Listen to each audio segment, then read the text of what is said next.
Greetings sailors and welcome to a replay of mine in the Vittorio Veneto in this tier 8 game, completely tier 8 game as you can see, so pretty reasonable matchmaking for this ship. It doesn't like being down tiered too much. Yes, you've got the pen, but the accuracy is not so great, and the range especially is not so great either.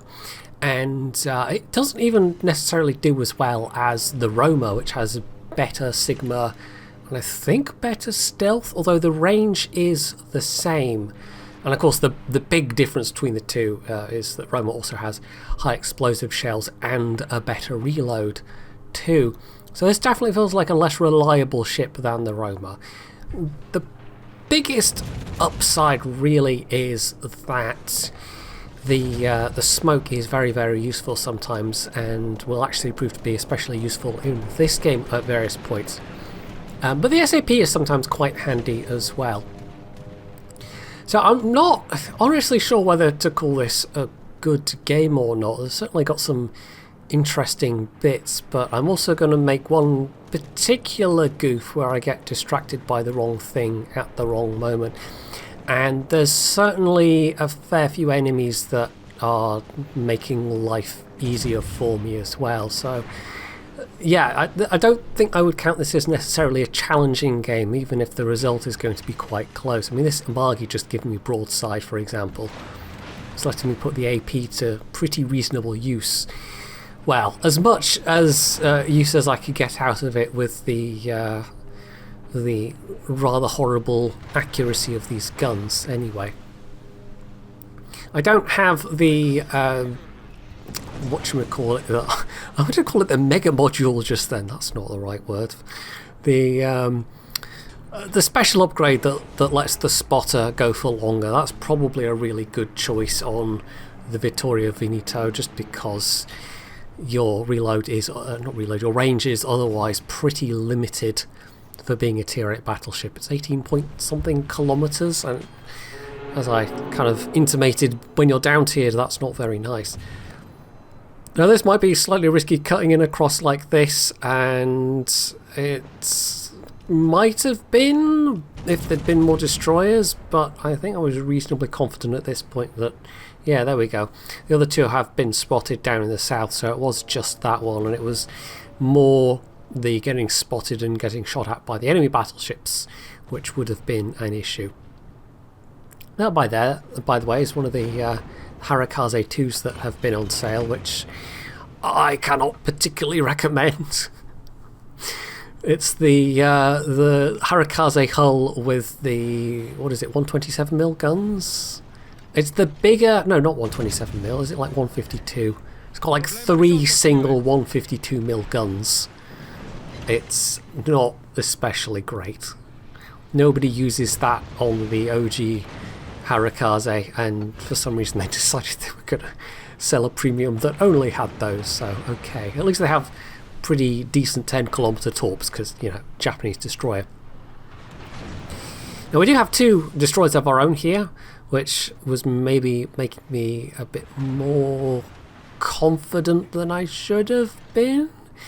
Because one of them, the Fen Yang, is, I mean, maybe not paying the most attention to what's going on around them, we'll put it that way.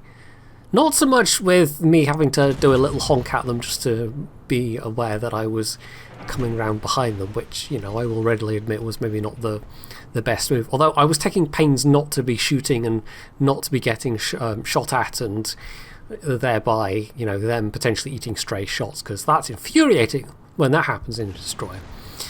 But nonetheless, going in front of the island instead of behind the island, I kind of didn't need to, so yeah.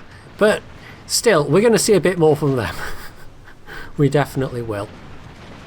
And as you can see at this stage, the Alabama obviously felt like going in, so I was like, okay, that Flandre is not particularly well positioned, so we can probably do something about this. We've got 2 destroyers here versus their 1 destroyer. Their 1 destroyer is not a good gunboat.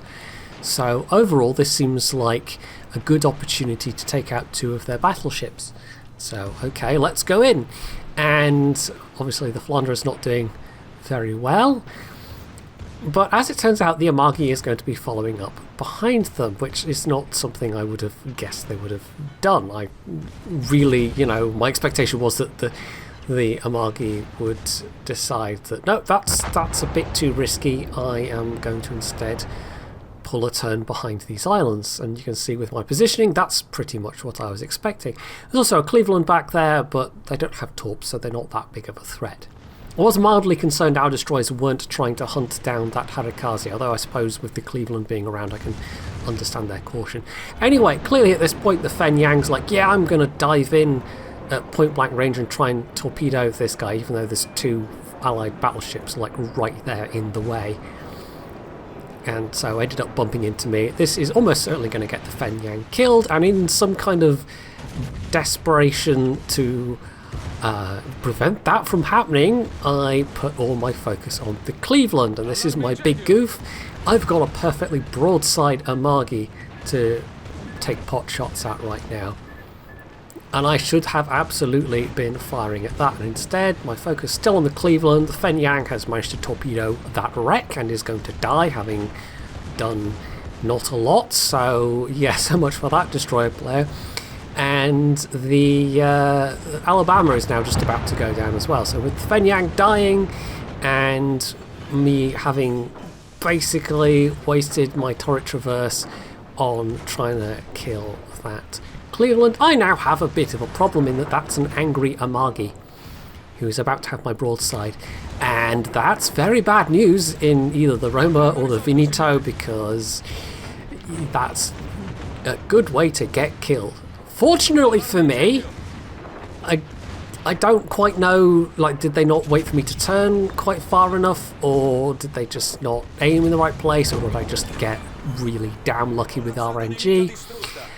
They took most of my health, but not all of my health. And so I'm alive and they're dead, and this was definitely riskier than it needed to be, but at least I am still in the fight. The Harikaze is somehow still alive. So while all this action's been happening up here, down in the south, where the bulk of the enemy team was, they've had skirmishes around the A cap, and you can see they're now even trying to cap B. No, I don't know why there's torps coming in that direction. I presume that must have been a misclick from our Kagero. They have been steadily whittling down our team that's down at the south, and they've been taking some losses themselves as well. So it's not looking great for those 2 ships that are huddled behind the island on the 1 line, but they are tying up those enemy forces quite nicely, and we at least know that the Harikaze that's around somewhere is particularly low health as well. So pop another spotter. And was this the same spotter where I was trying to shoot the... No, it was the heal I just popped. I knew I'd just popped some kind of consumable. You can see I've not had quite so much success with that particular salvo. And that's a Champagne. That's not a particularly well-armoured ship either. These guns sometimes are just incredibly trollish and frustrating to use. And it's only the fact that it has more of them on a faster ship that really makes it a little bit of a better experience than the Caracciolo, even if the Caracciolo does have better AP relative for its tier. I mean, it's using the same AP values, so it's really good AP, 15-inch AP for a tier 7 battleship, but I still have to actually hit stuff with it. But that said, it's only 1 more gun, so I don't know if this is like that much less frustrating than the Caracciolo. It's a pretty marginal difference between them. So my health is not looking too good. I am now popping my final heal and absolutely regretting not hitting that Amagi harder when I had the chance, instead just getting sidetracked at completely the wrong time by that Cleveland, which I think I shot once with the SAP and then tried to track round like a fool. Those extra hit points would be really useful right now. But at least I've still got 3 smokes. And there we go, with a lucky shot I finish off that hipper with a citadel.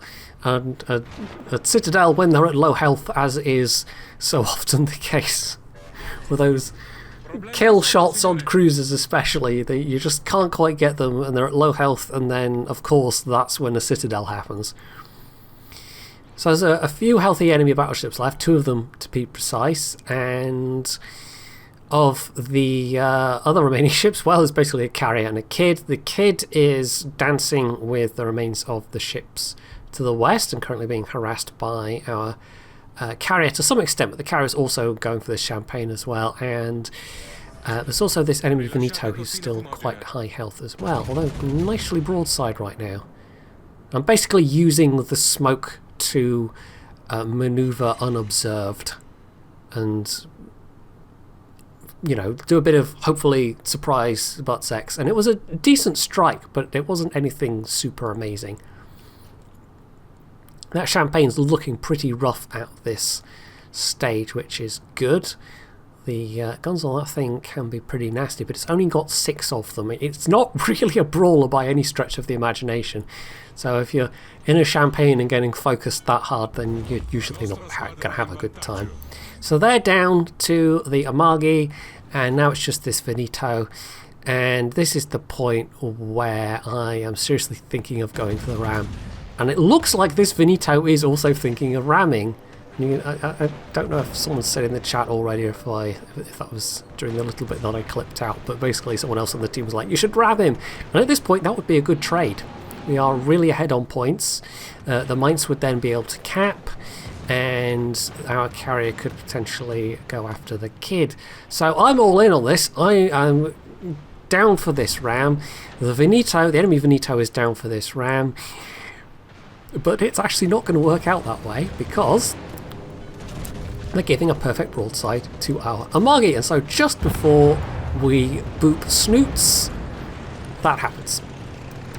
And it's probably not a moment too soon, because they were trying to take pot shots at our Mainz.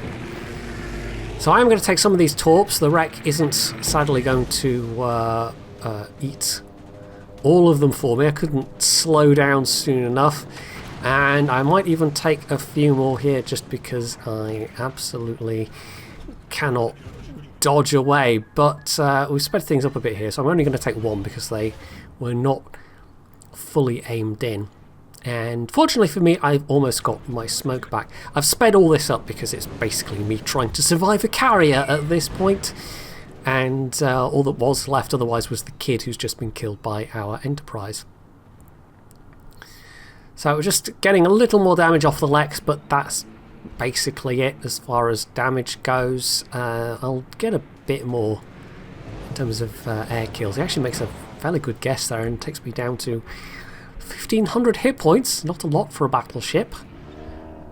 But yeah, it's not going to be enough before the timer runs out. They're going to get to live, but so do I, and I really wasn't expecting to at that stage of things. So if I'd played a bit more sensibly, I almost said sensiblier, that's the word. If I'd played a bit more sensibly at the start of the game, I could have had a less stressful ending to the game, but as it was, I still managed to live just about. And the guns behaved enough that I was at the top of the team by not too big of a margin, actually. That Enterprise did a fairly solid job, clearly, to earn second place. So, yeah.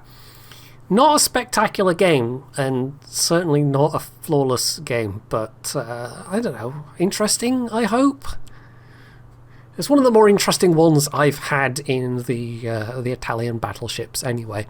I've also been trying to play the Hyuga a bit, but I don't know, I've just not had any games that were particularly amazing yet. A big part of it has been I've been getting a lot of down tier games, and in those circumstances you're just reduced to flinging around a lot of high explosive and hoping RNG is nice to you, because those 14-inch guns against angled higher tier ships are not particularly effective.